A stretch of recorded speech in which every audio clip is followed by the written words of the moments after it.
Morning students, हम लोगों ने समाकलन शुरू कर दिया है। उस समाकलन वाली एक्सरसाइजों में आपने देखा होगा शुरू में कुछ बेसिक फॉर्मूले आपको बताए थे, उन फॉर्मूलों का प्रयोग हो गया था। फिर उसके बाद हमने प्रतिस्थापन वाली प्रश्नावली हल कर ली है और उसी प्रतिस्थापन वाली प्रश्नावली के बाद आपके पास कुछ त्रिकोणमिति जो सूत्र आपने पढ़े होते हैं या सर्वसमीकाएं पढ़ी होती हैं जो 10th से पढ़नी शुरू की और मेनली 11th में आपने ट्रिग्नोमेट्री पढ़ी है, उन सर्वसमीकाओं का प्रयोग होने वाली एक्सरसाइजें हैं आपके पास। तो आप देखिए उसी से संबंधित मैंने कुछ पहले सूत्र लिख दिए हैं। वैसे तो आपकी क्लास 11th में थे, एक बार फिर रिकॉल कर लेते हैं उनको। देखिए ये जो फॉर्मूले लिखेंगे 2 पर ध्यान मत दीजिए आप ज़्यादा। आप ये देखिए कि ये कॉम्बिनेशन में लिखा है, मीन्स मल्टीप्लीकेशन में लिखा है। किसका कॉम्बिनेशन है? साइन और कॉस का या कॉस और साइन का। बात तो एक ही हो गई, साइन कॉस कहें चाहे कॉस साइन, लेकिन फॉर्मूले अलग हो जाते हैं। या फिर 2 के 2 कॉस के टर्म प्रोडक्ट में है या 2 के 2 साइन के टर्म प्रोडक्ट हैं। जब भी इस तरह के इंटीग्रेशनों के प्रश्न होंगे जिनमें आपके पास 2 फंक्शन होंगे प्रोडक्ट के रूप में, वो 2 के 2 साइन हो सकते हैं, 2 के 2 कॉस हो सकते हैं, एक साइन और दूसरा कॉस हो सकता है। तो आपने क्या करना है, आपने ट्रिग्नोमेट्री के 11th के ये 3-4 फॉर्मूले जो लिखे हैं, इन फॉर्मूलों को याद रखना है। तो इन फॉर्मूलों में आप देखिए 2 लिखा होता है, आपके प्रश्न में 2 लिखा होगा, ठीक है। नहीं लिखा होता तो उसे गुणा भाग कर लीजिएगा, फिर आपको ये फॉर्मूले याद होने चाहिए। तो पहला formula 2 sin x cos y equal to sin x plus Y plus sin x minus Y. इसी तरह से और भी फॉर्मूले लिखे हैं, आप इनको राइट डाउन कर लीजिएगा पहले।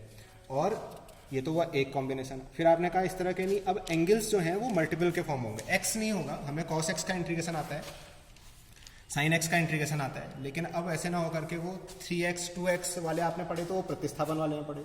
लेकिन अब क्या होगा कि वो घात के रूप में आने लग जाएंगे। sin x का ना होकर के sin स्क्वायर x या cos स्क्वायर x या और बड़ी power sin cube x cos cube x। एक और चले जाता हूँ 4 में, sin टू द पावर 4 या cos टू द पावर 4 के प्रश्न आपकी प्रश्नावलियों में होंगे। तो आप देखिए जब sin स्क्वायर या cos स्क्वायर के होंगे तो उनके लिए आप इन फॉर्मूलों का यूज करेंगे। ये भी आप देखेंगे आपने 11th में पढ़े होते हैं, cos 2x का फॉर्मूला sin के टर्म्स में होने को तो cos 2x का आपने cos स्क्वायर x मैंने sin स्क्वायर x पढ़ा होता है। मैंने वो फॉर्मूला यूज नहीं किया क्योंकि आज मैं जो एक्सरसाइज आपको समझाना चाह रहा हूँ जिसमें sin स्क्वायर या cos स्क्वायर के इंटीग्रेशन होंगे, तो आपको अगर sin के स्क्वायर चाहिए होगा तो इस फॉर्मूले का यूज करिएगा, cos स्क्वायर चाहिए होगा तो ये फॉर्मूले का। ऐसी आपने कहा स्क्वायर में तो ये करेंगे, क्यूब में क्या करेंगे? क्यूब के 2 तरीके हो सकते हैं, लेकिन आप सिंपल अगर ये आइडेंटिटीज का यूज करना चाहें तो आप सोचिए जब क्यूब वाला क्वेश्चन होगा तो आप साइन वाले में sin 3x वाले फॉर्मूले का यूज करेंगे और cos क्यूब वाले में cos 3x का। इतनी बात अगर आपके दिमाग में बैठ गई तो आपके कुछ प्रश्न बड़े आसानी से हल हो जाएंगे। तो आप देखिए आपकी प्रश्नावली के मैंने 3 प्रश्न लिए हैं। ये पहला प्रश्न sin 3x, इसको एक एंगल x सोचिए, ये दूसरा एंगल अलग है, राइट। सेम होंगे तो कुछ अलग बन जाएगा, अभी अलग अलग एंगल है। तो sin 3x और cos 4x। तो आप देखिए जो ऊपर मैंने आइडेंटिटीज लिखी हैं इसमें कौन सा वाला रिजल्ट यूज हो सकता है?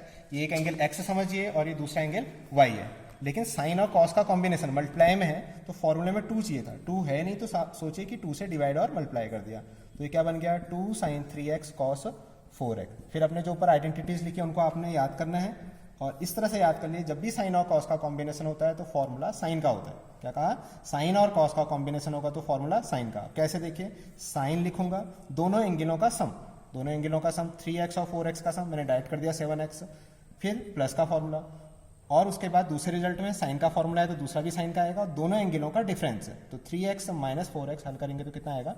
माइनस है। अगर यही रिजल्ट पहले कॉस फिर साइन होता तो तब भी साइन का फॉर्मूला होता, लेकिन प्लस वाला नहीं, किसका होता? माइनस का। साइन और कॉस का कॉम्बिनेशन है तो फॉर्मूला साइन का होता है प्लस वाला, कॉस और साइन का कॉम्बिनेशन है तब भी साइन का फॉर्मूला है लेकिन माइनस का। फिर आपने रिजल्ट पढ़ रखे हैं, अगर 2 फंक्शन सम के रूप में आते हैं तो उनके अलग अलग समाकलन कर लेते हैं। तो 1/2 ऐसे ही रहा, sin 7x का समाकलन हो जाएगा। दूसरे रिजल्ट में ट्रिग्नोमेट्री का फिर एक और फॉर्मूला, साइन के अंदर एंगल माइनस का होता है तो माइनस बाहर आ जाता है, बाहर से ये 1/2 पहले से ही आ रहा था इसलिए -1/2 बन गया sin x। फिर आप देखिए प्रतिस्थापन वाले को थोड़ा सा सरल तरीके से समझेंगे हम यहाँ पर को। आप देखिए sin x नहीं है 7x है, लेकिन जिसको मैं x कह रहा हूं अगर वो एक लीनियर एक्सप्रेशन एक घातीय पद है तो आप उसका समाकलन डायरेक्ट कैसे कर देंगे? साइन का समाकलन क्या होता था? याद करिए, साइन का समाकलन माइनस कॉस होता था, लेकिन हमने x तो नहीं है ना, ये तो क्या है? x की एक घातीय पद है। अगर एक घातीय पद है तो आप डायरेक्ट ऐसे याद कर लीजिए कि x का गुणांक उसके हर में लिखिए, और नहीं कर पाएंगे तो आपको 7x = t मान के करना पड़ेगा। तो ये ऐसे जल्दी हो जाता है, इसको समझिए। लेकिन इसमें तो बड़ा अच्छा है, sin x लिखा हुआ है तो sin x का तो डायरेक्ट इंटीग्रेशन क्या? माइनस कॉस है। और आपको बताया गया है जब भी इंटीग्रेशन पूरा हल करेंगे तो एक आर्बिट्ररी कांस्टेंट टर्म लगाएंगे। ये क्या बन जाएगा? -1/14 cos 7x और ये बन जाएगा प्लस का 1/2 cos x plus c।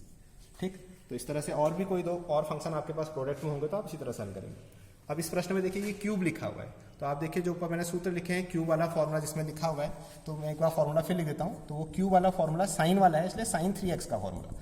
sin 3x का फॉर्मूला क्या होता है? 3 sin x - 4 sin cube x। तो आप क्यूब वाला फॉर्मूला यूज़ करेंगे तो यहाँ से इधर शिफ्ट कर लीजिए पहले ही।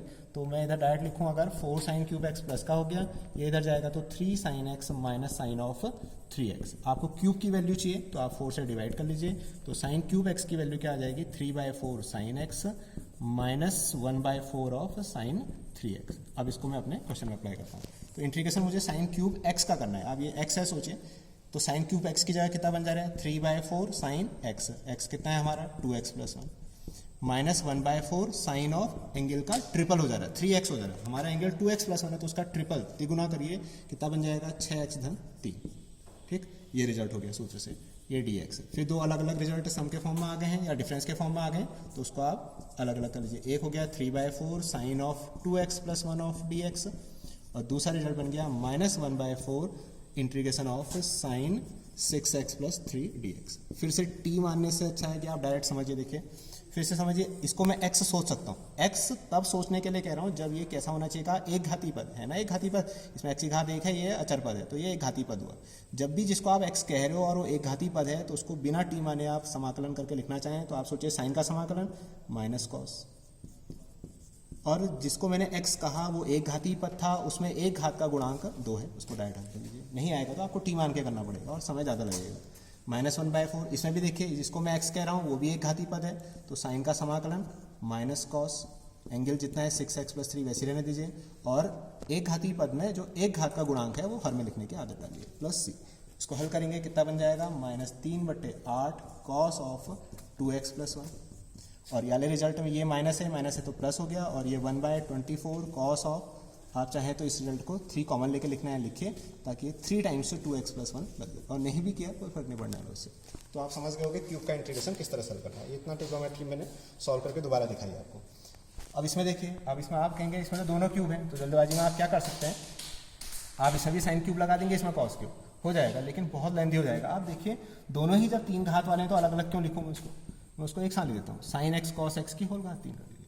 अब कोई सूत्र याद करिए, इसमें तो दोनों एंगल एक ही जैसे हैं, ठीक, दोनों एंगल एक जैसे हैं, तो साइन एक्स कॉस एक्स कोई सूत्र था, याद करिए साइन 2x का एक सूत्र होता था 2 sin x cos x। फिर आप वही कहेंगे यार इसमें तो 2 है ही नहीं, तो 2 नहीं है तो मैं ये अलग से अगले स्टेप में यहाँ पर 2 लिख दे रहा हूँ, 2 sin x cos x लिख दिया, अपॉन में 2 भी तो लिखना पड़ेगा, होल क्यूब है। लेकिन अब ये 2 sin x cos x किसका सूत्र बन गया, साइन 2x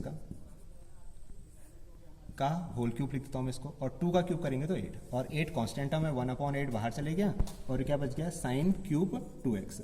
फिर अभी मैंने क्यूब का सूत्र लिखा था और डायरेक्ट आप अप्लाई करना चाहें तो देखो क्या करेंगे, 1/8 साइन क्यूब का जो सूत्र लिखा है उसमें आपको लिखवाया था 3/4 साइन ऑफ, जैसा एंगल है वही लिखे 2x। दूसरे रिजल्ट में माइनस का 1/4 साइन ऑफ एंगल का ट्रिपल करना था, यहाँ 2x पहले से ही, तो क्या हो जाएगा हमारा 6x dx। फिर इन दोनों को अलग अलग, तो इसको हल अलग देख लीजिए, यहाँ पर कर लेता हूँ।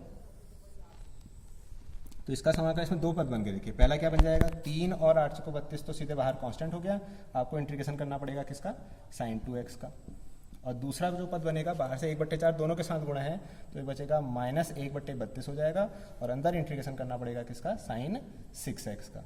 फिर वही रिजल्ट, ये x नहीं है ये 2x है, एक घातीय पद है तो डायरेक्ट समाकलन करना आपको जो सिखाया, साइन का समाकलन माइनस कॉस, और जिसको मैं x कह रहा हूँ वो एक घातीय पद है तो एक घात का गुणांक नीचे आएगा, -1/32, और साइन में फिर से समाकलन माइनस कॉस 6x और एक घात का गुणांक नीचे आएगा, तो इस तरह से बन गया। आप हल करेंगे तो -3/64 कॉस 2x प्लस का 1 इसको मल्टीप्लाई कर लीजिए, 12 का 2 से 1 6 18 और 1 19 कॉस 6 है, और पूरा इंटीग्रेशन करने के बाद याद रखिए एक आर्बिट्री कांस्टेंट टर्म लगाना ना भूलें। तो इस तरह से आपने देखा कि हमने समाकलन हल कर दिया। तो आपने ट्रिग्नोमेट्री के वो सूत्र याद रखने हैं, क्या कहा है मैंने, जब भी 2 साइन कॉस आपस में प्रोडक्ट के फॉर्म में होंगे तो आपने इन सूत्रों का प्रयोग करना है, और वर्ग में या घात 3 में होंगे तो दूसरे तरह के सूत्रों का प्रयोग करना है। इसी तरह के बाकी प्रश्न आप स्वयं हल करें।